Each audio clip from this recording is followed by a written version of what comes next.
Thánh chào tất cả các bạn. Mình tên là Trần Kim Lân, admin của trang Tiếng Lào Tiếng Việt đã 3 năm nay. Và mình đã viết rất là nhiều về tiếng Lào, tiếng Việt, các từ lấy, từ công cụ, thành ngữ, tục ngữ, một số câu về tiếng Lào, về xà lại, mày mái, mày muôn, từ đồng ấm, khăm phong, khăm khư căn và rất là nhiều cái.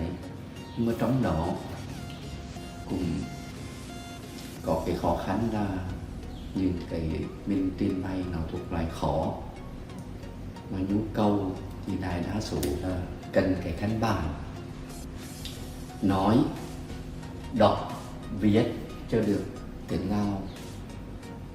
Mà từ trước đến nay mình thấy nhiều người, nhiều trường, các trang Facebook cũng viết khá nhiều, nhưng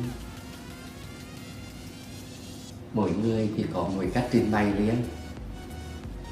Năm nay nhu cầu về tiếng Việt, tiếng Lào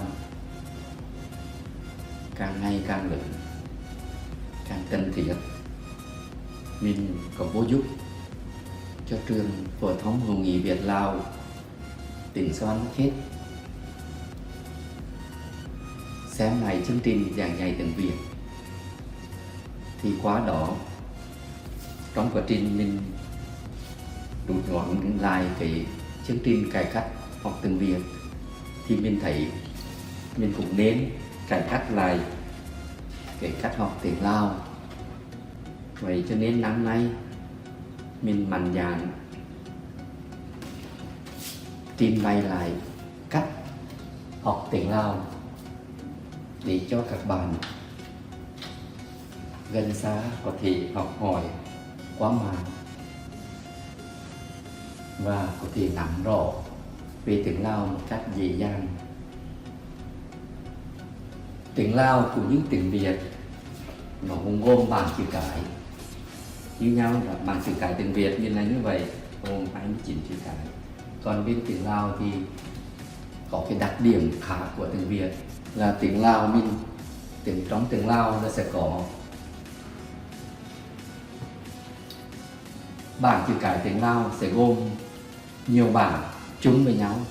Trong đó bảng chữ cái thì lại trùng với thêm cái bảng phổ âm 27 phổ âm. Đây là bảng phổ âm gốc 27 chữ cái. Trong đó chữ ró mới được đem vào trở lại, dùng để mà phiên âm từ quốc tế hoặc là các tên gọi, các chất hóa học, nói chung là về quốc tế. Cái thứ bản thứ hai là bản nguyên âm, gồm 28 nguyên âm. Trong đó là có 24 nguyên âm là cặp, thân 12 cặp nguyên âm có 24 và 4 nguyên âm đặc biệt đó. Ai nói. Và cái thứ ba là văn nhục, là dấu thanh, đó là có 4 dấu thanh và một bảng chữ số. Còn cái bảng thứ 5 này là bảng phân loại phổ âm cao, thấp, trung bình. Đó, mình này sơ lược lại là nói chung là trong bảng chữ cái của tiếng Lào nó khác các bảng chữ cái của tiếng Việt là nguyên một bảng như vậy. Nhưng bảng chữ cái tiếng Lào thì lại gồm 5 bảng nằm chung với nhau, là một là bảng phổ âm, 2 là bảng nguyên âm, 3 là bảng dấu thanh, 4 là về chữ số và 5 là bảng về phân chia phổ âm cao, thấp, trung bình. Nó quan trọng bởi vì là phổ âm cao, thấp, trung bình trong tiếng Lào nó có tác động đến cái dấu thanh trong cách đọc. Đó. Bây giờ mình giới thiệu sơ lại cho các bạn xem. Đó. Thứ nhất là bảng, nói lại mình nhắc lại, bảng chữ cái tiếng Lào là gồm 5 bảng, trong đó là có 2 bảng chính là bảng chữ cái, là bảng phổ âm 27 phổ âm.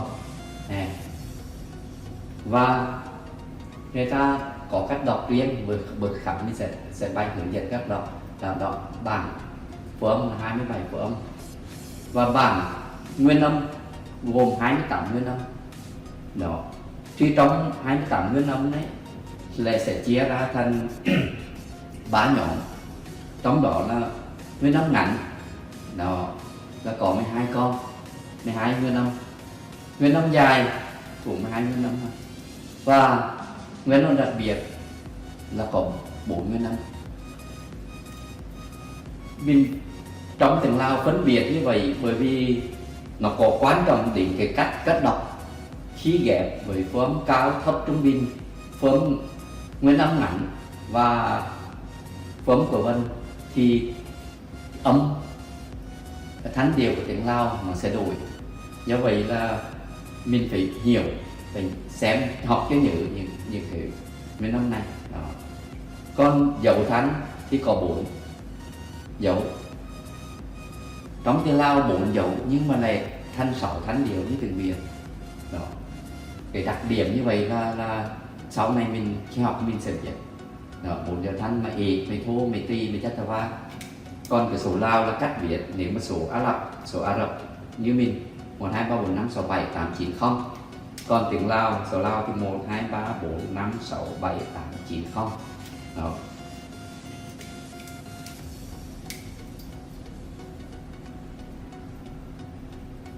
Đây, bây giờ mình nói sơ qua như vậy ha. Thì thứ nhất, nhắc lại là bản phổ âm là gồm 27 phổ âm đơn đó, hoặc là phổ âm gốc là bao gồm là đó. Mình sẽ đọc như vậy, đọc sơ qua cho việc này là cò, thỏ, kho, ngô, chò, sọ, so, nho, đò, to, thọ, kho, no, bò, pò, phỏ, phỏ, ho, pho, mo, do, ro, lo, vo, họ, o, ho. Đó. Ngoài ra thì phổ âm 27 phổ âm được chia thành 3 nhóm đó. Phổ âm theo thanh điệu họ kêu là cao, trung bình và phổ âm thấp đó. Phổ âm cao sẽ có 6 chữ khó, xó, thỏ, phỏ, phỏ, họ. Phổ âm trung bình là phụ phá nhân sơn nàng xế ca đó, là có 8 con, 8 chữ, có 8 phổ âm là co, cho, đo, to, bo, po, do, o. Và phổ âm thấp là nhân sơn nàng xiềng tâm, có 13 chữ, trong là chữ đó ít có tác dụng trong câu, cho nên là mình hay học thuộc chỉ có 12 câu, 12 chữ là có kho, ngô, so, nho, tho, no, ho, pho, mo, ro, lo, vo, ho đó. Ngoài bữa trong bài sau thì mình sẽ bày thêm cách nhớ để nhớ được 3 nhóm phổ âm này, bài thứ 2, bài kế tiếp.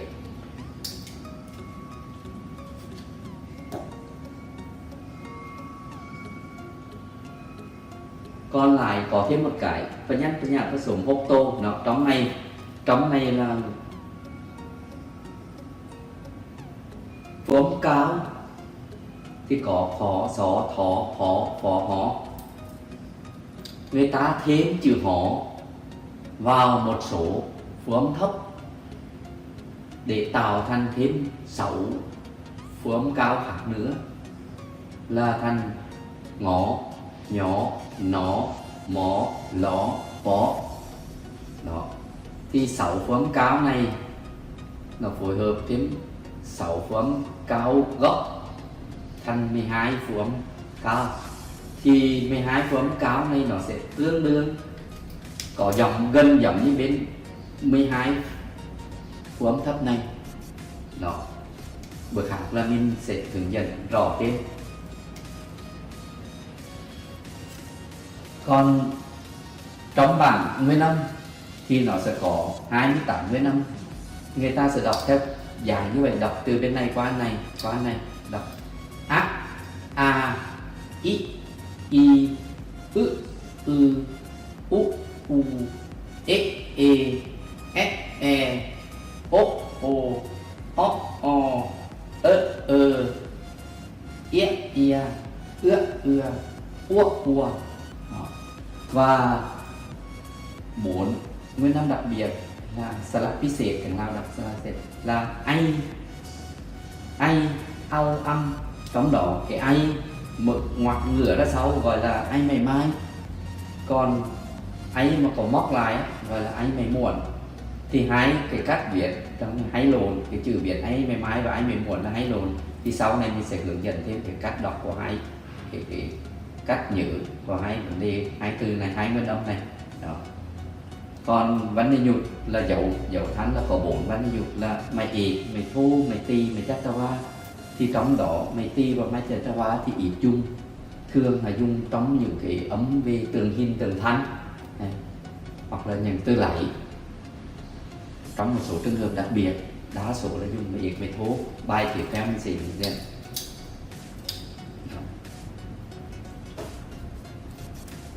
Trong này á, là người ta không nói về form cuối vần, không hướng dẫn, không viết form cuối vần và đó. Mà để bữa sau mình nói trên form cuối vần hè này sau. Và số Lao thì số đặc biệt, nếu các bạn muốn tập viết thì nhớ là coi xem 1, 2, 3, 4, 5, 6, 7, 8, 9, 10. Không, đọc là 1, 2, 3, 4, 5, 6, 7, 8, 9, 10. Các bài sau mình sẽ có bài hướng dẫn về cách đọc số và chữ số. Đây, giống như đây. Số đếm trong tiếng Lào, số đếm trong tiếng Lào, cách đọc, cách nhớ và một số dạng câu hỏi, và một số trường hợp đặc biệt. Các bài tiếp là mình sẽ hướng dẫn và sẽ chỉ cụ thể.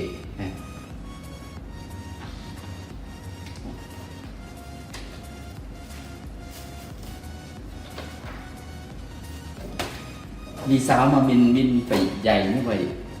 Bởi vì cho khi đánh soạn bài bản chữ cái và chữ số tiếng Việt thì mình thấy trong này cũng phức tạp như tiếng Lào của mình là cũng có nguyên âm, có phụ âm, nhưng mà có cái đặc biệt là có thêm bảng âm vần, cái này nguyên âm đơn và thêm bảng âm vần này nó. Và trong tiếng Lào cũng có bảng âm vần như vậy. Do vậy là cái cách dạy là mình cũng lấy làm lại một cách cho nó tương đương nhau đó. Và mình đã biên soạn xong, bài sau mình sẽ hướng dẫn tiếp. Ngày hôm nay là mình hướng dẫn sơ cho các bạn biết sơ qua cái bảng chữ cái tiếng Lào. Và nhiều người cũng có thể trình bày sai, người ta hay nhầm bảng chữ cái và bảng phụ âm. Bảng chữ cái là những từ cơ bản để hình thành nên một con chữ của tiếng đó, chưa ghép với các chữ cái khác. Còn phụ âm thì có thể nhiều hơn, bởi vì một số phụ âm chính là phụ âm gốc thì có ít, như tiếng Lào có 27 phụ âm, nhưng mà khi nó ghép thêm chữ họ thêm thành 6 phụ âm cao nữa thì tiếng Lào trở thành 33 phụ âm. Nhưng không phải là có 33 chữ cái, tiếng Lào chỉ có 27 chữ cái nhưng 33 phụ âm đó. Cũng tương tự như vậy, nguyên âm thì có 28 nguyên âm, nhưng mà khi ghép dạng âm vần như tiếng Việt của mình thì tiếng Lào nó sẽ có thêm một loạt nguyên âm ghép này nữa. Thì trong này có 169 nguyên âm ghép đó, còn thêm 24, 28 chữ cái nên là thành 197 chữ cái, là cũng không phải ít đó. Nó cũng từ gần khó khăn như tiếng Lào, ở tiếng Việt mình vậy. Cho nên cách dạy mình sẽ hướng dẫn cách nắm kỹ, cách nhớ đặc biệt, và không cần phải học nhiều, học khó là mình sẽ nhanh chóng nắm được về cách ghép vần, cách đọc một cách nhanh chóng.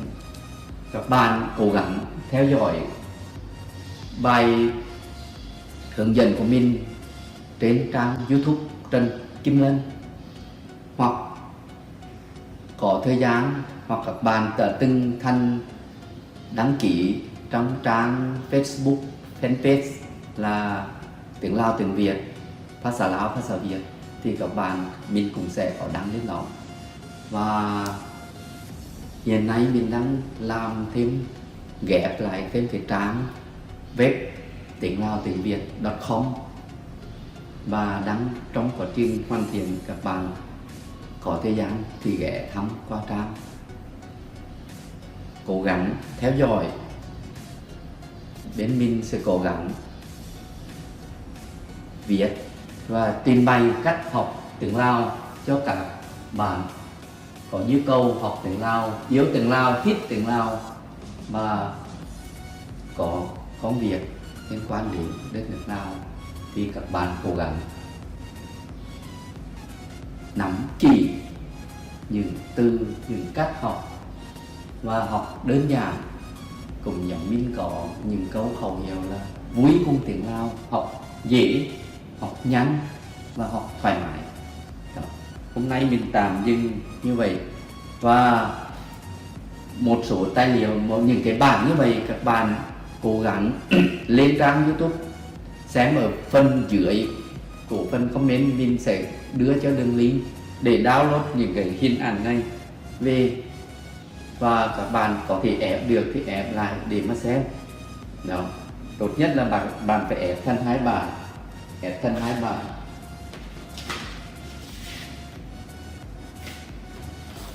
Bạn phải ép thành 2 bản để một bản cầm trước, một bản cầm sau thì các bạn sẽ dễ nhớ, dễ xem và dễ học.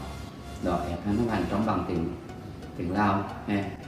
Đó, như vậy trong phần comment, phần có góp ý thì mình sẽ đưa đường link của các tài liệu này và các bạn download về và in ra để mà nghiên cứu và tiện học hỏi và đọc cách nhanh chóng.